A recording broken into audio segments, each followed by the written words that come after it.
heard of Arcane, Tarnished? No, not that Arcane. I'm talking about the stat. The one that's probably caught your eye a few times but never got the attention it deserves because, hey, Rivers of Blood only needs a measly 20 of it, right? Well, it turns out there is more to Arcane than you may think, my little butterfly chorizo. Arcane is a primary stat in Elden Ring. And when you level it up, it increases your discovery, which is the stat that determines if you get good drops from enemies, your holy defense, which is pretty fucking self-explanatory, and your vitality, which increases your resistance to death blight. Of course, being a primary stat, some weapons actually scale their damage with it, like the infamous Rivers of Blood, although not by much, only a mere D-scaling. But aside all of that, there is one perk to Arcane that no other primary stat possesses, and that is the capability of increasing the status build-up of weapons. And here's where the main issue arises. People just don't know how this mechanic works. So we decided to spoon-feed this information to you, so you can finally make your wholesome Chungus Arcane build that you've always wanted. Hey, it's me! I got to keep the job! They did tell me I have to keep working on the pet names, but I already did some training for that, my little adjustable wrench. So the mystery thingy of our last video was the Shield of the Milky. Big congrats to the Oompa Loompas who answered correctly. You know the drill. Stay until the end, guess the weapon, and have your mom be proud seeing your name on screen for the next video. She will never learn, will she? At least she doesn't charge much. As I mentioned previously, Arcane functions similarly to other offensive-based stats with a slight difference. Normally, when you have, say, a weapon with bleed, like the Scavenger's Curve Sword, the amount of bleed the weapon inflicts will stay the same regardless of weapon level. A common misconception that many walking sandbags have is that you can increase the bleed that these weapons inflict simply by leveling your Arcane. This information is completely false. Notice how the weapon will deal 45 points of bleed no matter what. It doesn't matter if my Arcane is 7, which is base level for the Vagabond, or if it's 60, which is the final soft cap for status effect build-up with Arcane. However, watch what happens next.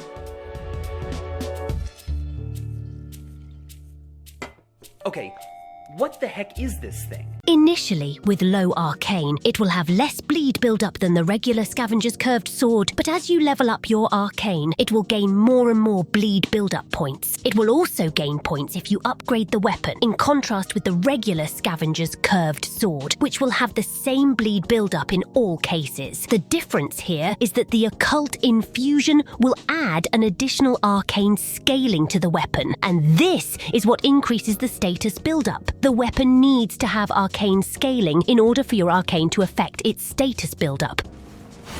This will work with Arcane scaling weapons that inflict bleed, poison, sleep, and madness, but not Scarlet Rot. Seriously? Why not Scarlet Rot? I don't know what you want me to tell you. It just doesn't work on Rot. What's also madness is that this will work on the Fingerprint Stone Shield, which has an innate madness build-up and can be infused, only that you need to infuse it with either poison or blood, as making it occult will remove the madness build-up for some reason, which makes no sense because madness plus bleed or poison is definitely much worse.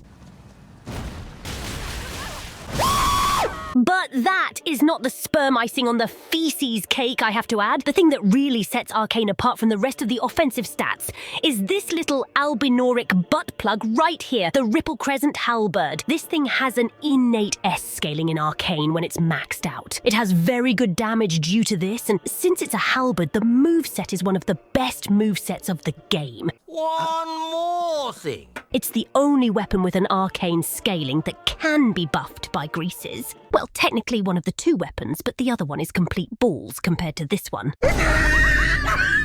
Now, if your brain still runs on steam rather than electricity, you might not have put 2 and 2 together yet, and be wondering how is this any different from buffing a regular weapon with grease? My little guacamole taco, the difference is that when you use either a poison, bleed, or sleep grease on the Arcane Halberd, the effect is much more strong than on regular weapons. So strong, in fact, that you can inflict status effects in 2 to 3 hits.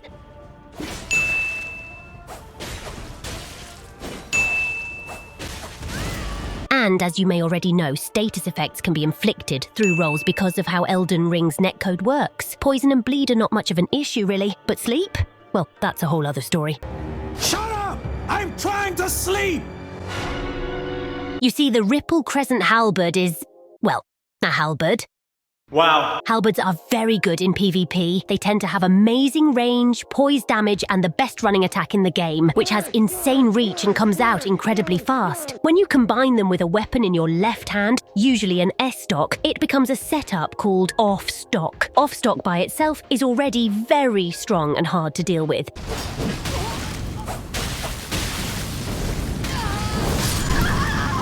Due to having amazing chase and close-ranged poke potential. But an off-stock that can also put you to sleep through your rolls is a complete nightmare, because if you make one tiny little mistake, you'll find yourself asleep, and what does that mean? It means you'll be stunned in place for 3 seconds, left open for a 2-hit combo that deals massive damage, which will most likely be from the sleep halberd, so the second hit of the combo will leave you with a half-full sleep meter, leaving you no choice but to remain on the defensive, only to be caught again due to the phantom proc and be sent to meet your maker. Yeah, pretty fun gameplay. To the halberd user, of course, not to the guy facing it.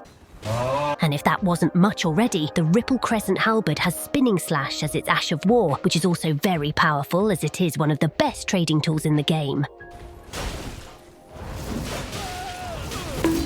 We are talking about literally the best setup in the game right here, with very few weaknesses. And if you think dueling someone with a sleep halberd is already incredibly asinine, imagine what going against more than one person with that setup is like.